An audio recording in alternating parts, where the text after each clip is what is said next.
Hello students, तो आज के लेक्चर में हम बायनोमियल थ्योरम का पार्ट 6 करने जा रहे हैं और पार्ट 6 में हम प्रॉपर्टीज ऑफ बायनोमियल कोफिशिएंट से स्टार्ट करेंगे। ठीक है, प्रॉपर्टीज ऑफ बायनोमियल कोफिशिएंट।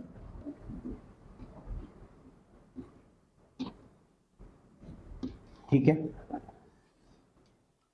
अब देखो बायनोमियल कोफिशिएंट को डिनोट कैसे किया जाता है, रिप्रेजेंटेशन।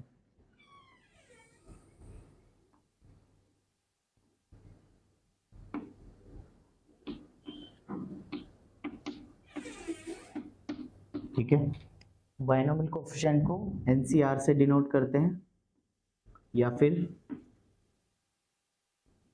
एन आर और ये ब्रैकेट या फिर सी आर से भी डिनोट करते हैं। ठीक है, इसको क्या बोलते हैं, बायनोमियल कोफिशिएंट या फिर बायनोमियल कोफिशिएंट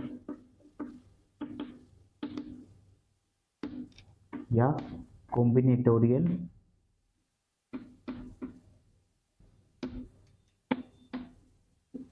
कोफिशिएंट। ठीक है, अब देखो प्रॉपर्टी 1 क्या है इसकी, प्रॉपर्टी 1 है इसकी प्रॉपर्टी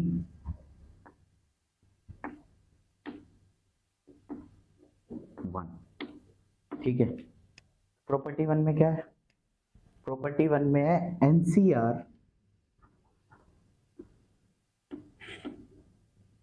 प्लस एनसीआर प्लस 1। ठीक है, अगर ये लिखा है हमारे पास, या फिर इसको ऐसे भी लिख सकते हैं, लिखना एनसीआर, इसको हम लिख सकते हैं एन सी एन माइनस आर। ठीक है, पहला point n C r is equal to n C n minus r, जैसे कि हमारे पास है 19C3, तो इसको हम लिख सकते हैं 19C16, 19C 19 minus 3 that means 19C16। ठीक है, तो प्रॉपर्टी 1 का पहला पॉइंट ये है। सेकेंड पॉइंट क्या है इसका कि एनसी एक्स बराबर हो एनसी वाई के। ठीक है, तो यहां से क्या वो निकलता है, या तो x बराबर y होगा या फिर x plus y is equal to n होगा। ठीक है, तो ये हमारी प्रॉपर्टी 1 थी। ठीक है, प्रॉपर्टी 2 देखते हैं। पहले क्या थी इसमें point, n C r is equal to n C n minus r. Second point है n c x is equal to n c y है, अगर तो या तो हमारा x is equal to y होगा, तब दोनों सेम होंगे, या फिर हमारा x प्लस वाई दोनों का सम क्या होगा, नंबर ऑफ n के बराबर, नंबर ऑफ टर्म्स के बराबर नहीं। ठीक है, तो सेकेंड वो देखते हैं इसका, प्रॉपर्टी नंबर 2।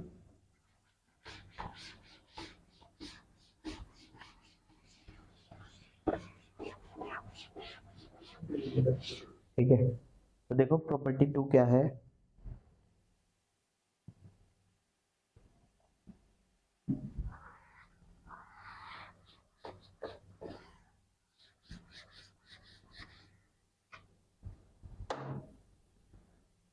प्रॉपर्टी 2।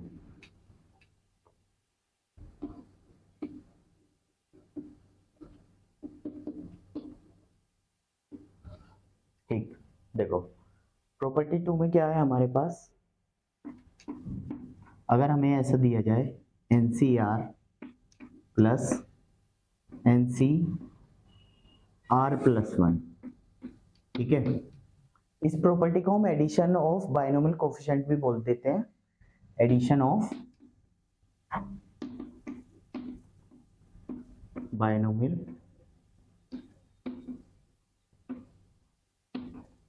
कोफिशिएंट। ठीक है, कैसे, देखो अगर लिखा हो हमारे पास NCR plus NCR plus 1, that means दो बायनोमियल कोफिशिएंट हमारे पास एडिशन में हो और उसमें क्या हो, ये जो R वाली टर्म्स है ये कॉन्जिक्यूटिव हो, या तो एक ज्यादा हो एक कम हो, पर दोनों में एक का ही डिफरेंस होना चाहिए, ठीक है। तो हम इसको क्या लिख सकते हैं,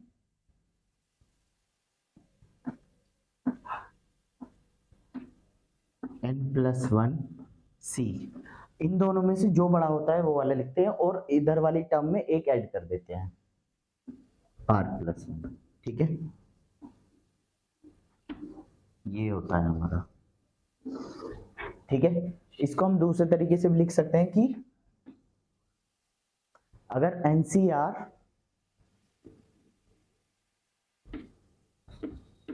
प्लस NCR-1 दिया हो, ठीक है, तो क्या लिखेंगे कि इन दोनों में से जो हमारा बड़ा टर्म है, ठीक है, ये लिखा है R, ये लिखा है R-1, तो जो बड़ा टर्म है जैसे कि यहाँ R है तो यहाँ तो होगा बड़ा वाला टर्म और इस वाले टर्म में एक ऐड कर देंगे n+1, ठीक है। तो हमारा फॉर्मूला बनेगा n+1CR, ठीक है। अब चलो इसका प्रूफ देख लेते हैं होता कैसे है ये प्रूफ। देखो ये हमारा है NCR प्लस NCR-1, इसको हमें प्रूफ करना है n+1CR के बराबर, ठीक है। तो चलो पहले राइट हैंड साइड ले लेते हैं, टेक LHS, ठीक है। चाहे राइट हैंड साइड हमारी left hand side, sorry, NCR plus NCR-1, ठीक है। अब इन दोनों को हम खोल देंगे, इनके factorial n divided by factorial r into factorial n-r, ठीक है, divided by factorial r into factorial n-r, इसका फॉर्मूला होता है ये, ठीक है। प्लस इसको factorial n divided by factorial r-1, ठीक है, जो इधर होता है, इंटू फैक्टोरियल n-r-1, ठीक है, n-r, अब ब्रैकेट हट जाएगा तो जो माइनस का 1 था वो प्लस का 1 हो जाएगा, +1, ठीक है। ये हुआ, और ये बात सुन, अब क्या करेंगे, हम इसमें से कॉमन लेने की कोशिश करेंगे कुछ, ठीक है। कॉमन कैसे लेंगे, पहले इनके फैक्टोरियल्स को देख लेते हैं। जैसे यहाँ r फैक्टोरियल लिखा है और यहाँ लिखा है r-1 फैक्टोरियल, तो छोटा कौन सा है इनमें से, जैसे मान लीजिए हमारे पास एक तरफ तो a³ लिखा है 3a³, एक तरफ लिखा है 2a², तो कॉमन कौन सा लिया जाएगा इसमें, जो छोटा वाला टर्म है, क्योंकि वो दोनों में प्रेजेंट होगा। ऐसे ही जो इसमें छोटा वाला टर्म है वो दोनों टर्म में प्रेजेंट होगा, तो छोटा वाला कॉमन लेंगे।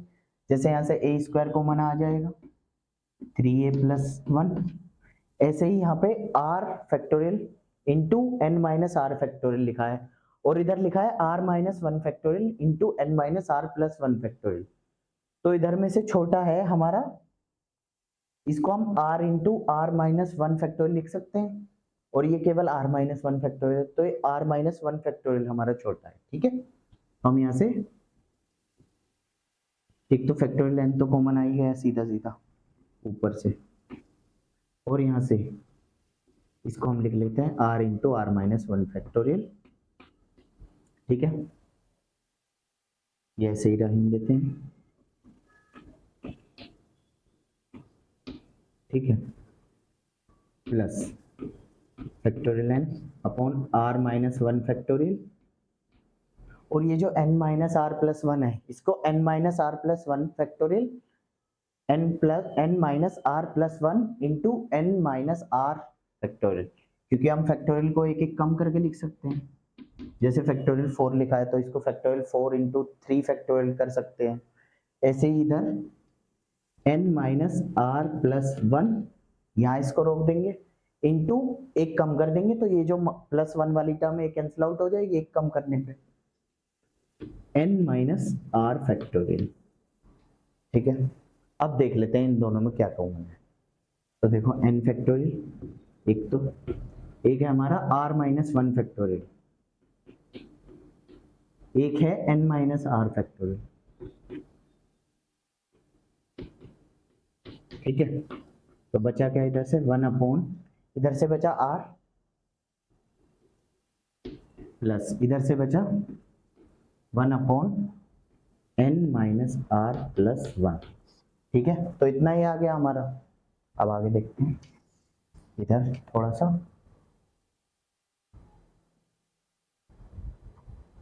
ठीक है, इधर देख लेते हैं थोड़ा सा इसको रफ करके।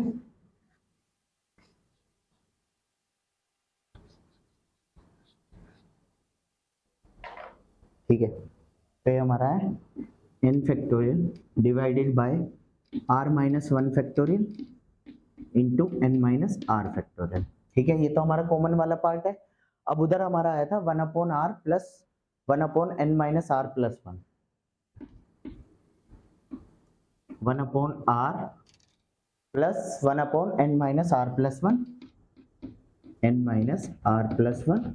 अब इसका हम क्या करते हैं, एलसीएम ले लेते हैं इसको। ठीक है, तो ये आ जाएगा हमारे पास n factorial into r-1 factorial into n-r factorial. ठीक है, इसको एलसीएम लेंगे तो n-r+1 प्लस r, ऊपर जाके इसके इधर, इसको इधर, n-r+1 plus r divided by r into n-r+1, r into n-r+1। ठीक है,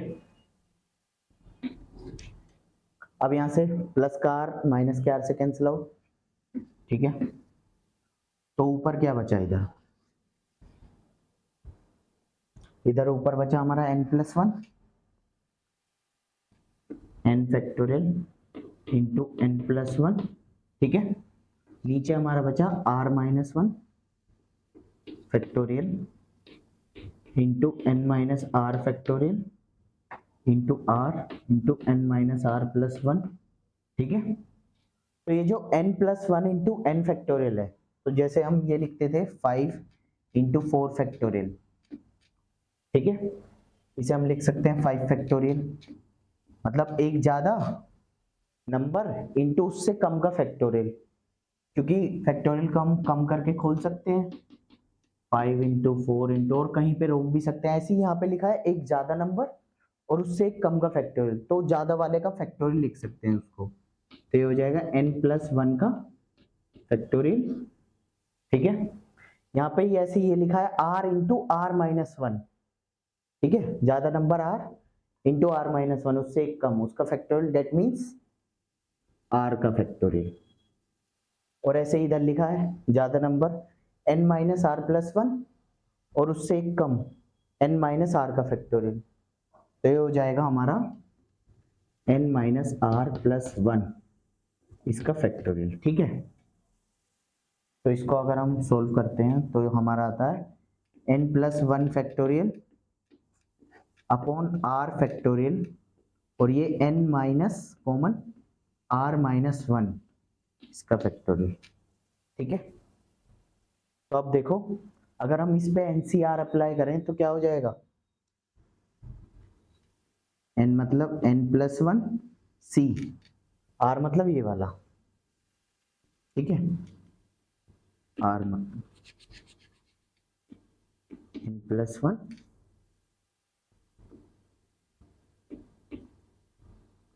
c r। ठीक है, वही आ गया ना हमारा जो हमने सॉल्व करके जैसा हमने लिखा था, NC r plus NC r-1, यही तो बनाना था हमको, प्रूफ करना था कि अगर जिसमें से r जोन सा बड़ा है, ठीक है, वो वाला लिखना है और n में एक ऐड कर देना है, वही काम हमने किया है। इसको लेकर चले LHS को, इधर वाले को, और ये वाला बन गया। ठीक है, चलो ठीक है, अब इसको नोट करिए फटाफट, फिर आगे देखते हैं। ठीक, अब आगे क्या देखना है हमको, हॉकी स्टिक थ्योरम क्या होती है। ठीक है, हॉकी स्टिक थ्योरम बहुत सारे जेई के क्वेश्चनों में यूज होती है, और इसके बाद क्वेश्चन देखते हैं जेई के। ठीक है,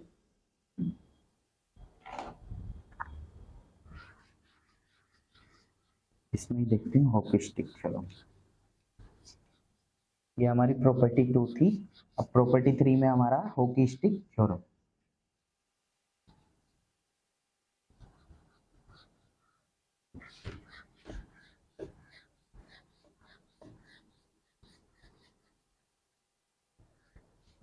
देखो, अब इसे समझने के लिए पहले हम पास्कल ट्रायंगल देखेंगे, ठीक है।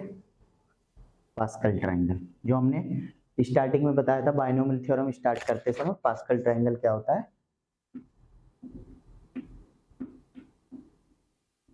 पास्कल्स ट्रायंगल,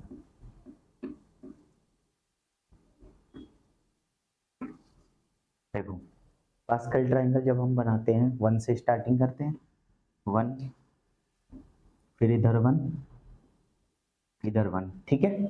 फिर ऐड करते जाते हैं इन्हें, 1 + 1 2, फिर से इधर 1 और इधर 1, फिर इनको ऐड करेंगे, ठीक है। अब इनको ऐड करेंगे फिर से 1 + 2 3, यहाँ भी 3 क्योंकि ये दोनों जुड़ के 3 होंगे, फिर से 1 इधर 1, ठीक है। फिर से ऐड करेंगे 1 + 3 4, इधर 3 + 3 6, इधर 4, इधर 1 इधर 1, ठीक है। फिर से ऐड करेंगे 4 + 1 5 10 10 5 1 और 1, ठीक है। ये हमारा पास्कल ट्रायंगल बन गया। अब देखो हॉकी स्टिक थ्योरम के लिए ये क्यों जानना जरूरी है। पहले हॉकी स्टिक थ्योरम बता देता हूँ क्या होती है। प्रॉपर्टी 3,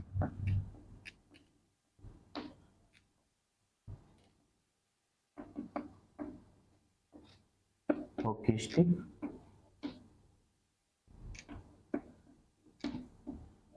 थ्योरम,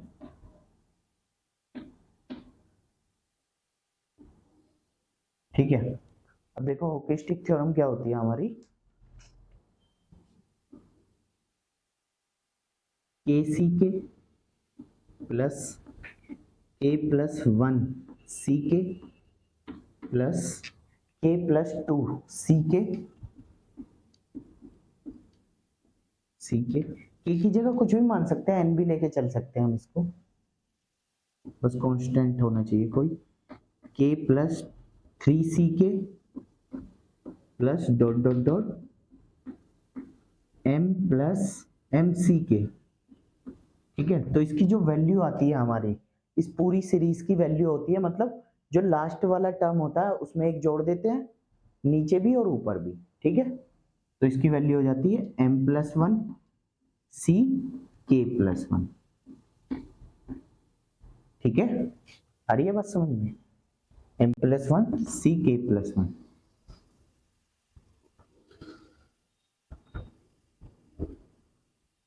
ठीक है। ये हमारी होती है हॉकी स्टिक थ्योरम। अब ये मतलब बनी कैसे, ये इससे ही बनती है पास्कल ट्रायंगल से। जैसे ये था हमारा, इसको हम 1C0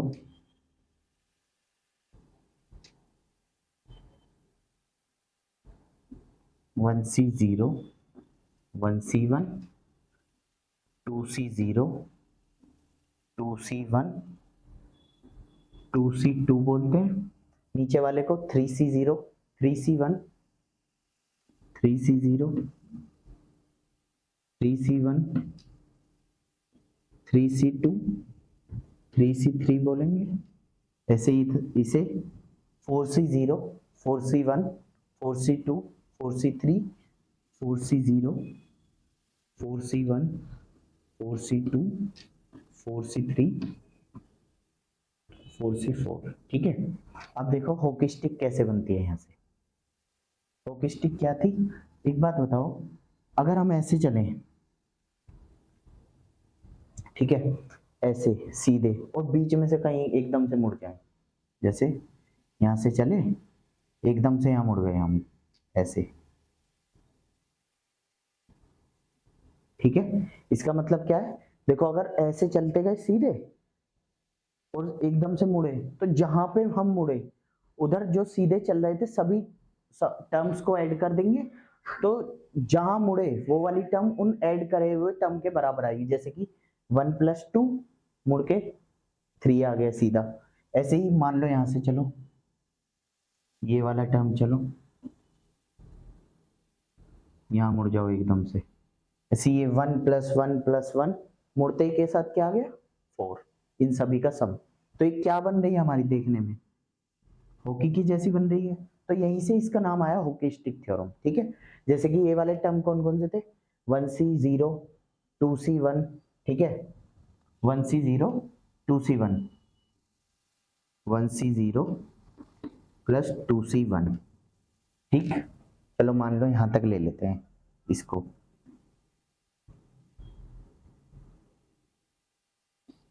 ठीक है, 1 + 2 + 3 प्लस मिलके क्या बना 6, ठीक है। तो 1C0 + 2C1 + 3C2, 1C0 2C1 + 3C2 और मिलके क्या बनाया इन्होंने 6, दैट मीन्स 4C2, ठीक है। अब ये कैसे होके स्टिक हुई, हमारा फॉर्मूला तो ये है KCK + K + 1 CK + K + 2 CK, यानी कि जिस टर्म से स्टार्ट की K से KCK, तो नीचे भी K ही आना चाहिए, यहाँ पे 1C1 आना चाहिए, आ क्या रहा है हमारा 1C0, तो यहाँ पे हम बाइनोमियल कोफिशिएंट वाली वो प्रॉपर्टी 1 लगा देंगे, NCR = NCN-R, ठीक है।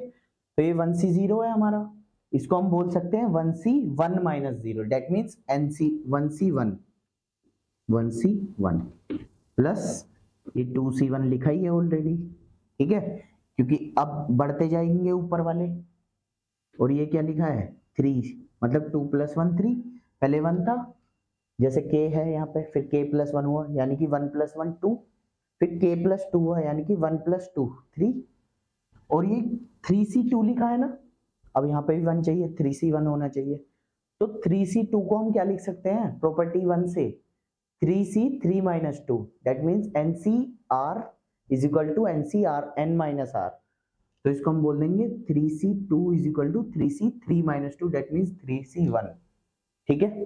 अब ये हमारे सारे हॉकी स्टिक थ्योरम की तरह दिखने लगी, तो हम क्या करते हैं लास्ट के टर्म में ऊपर नीचे दोनों में एक ऐड कर देते हैं, लास्ट का टर्म क्या है इसमें 3C1, तो इसमें 3 का ऐड करेंगे तो 4, और C1 है तो C2 हो जाएगा, और यही हमारी आ रही है, ठीक है। तो यहाँ से हमारी हॉकी स्टिक थ्योरम बनती है पास्कल ट्रायंगल से, ठीक है। अब चलो आगे देखते हैं, क्वेश्चन देखते हैं हॉकी स्टिक थ्योरम के।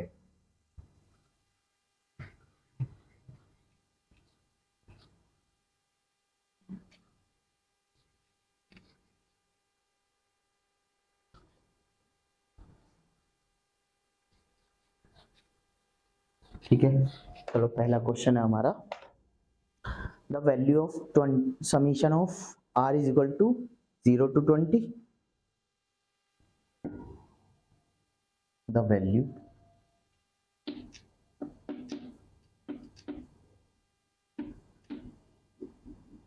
Of summation R = 0 to 20, 50 - R C 6 is equal to, ठीक है। ऑप्शन है हमारे 50C6 minus 30C6, option B है हमारा 51C7 plus 30C7, option C है हमारा 51C7 minus 30C7, 51C7 minus 30C7, option D है 50C7 माइनस 30C7, ठीक है। ये हमारा जेईई मेन 2020 का क्वेश्चन है, इसको देखते हैं, जेईई मेन 2020।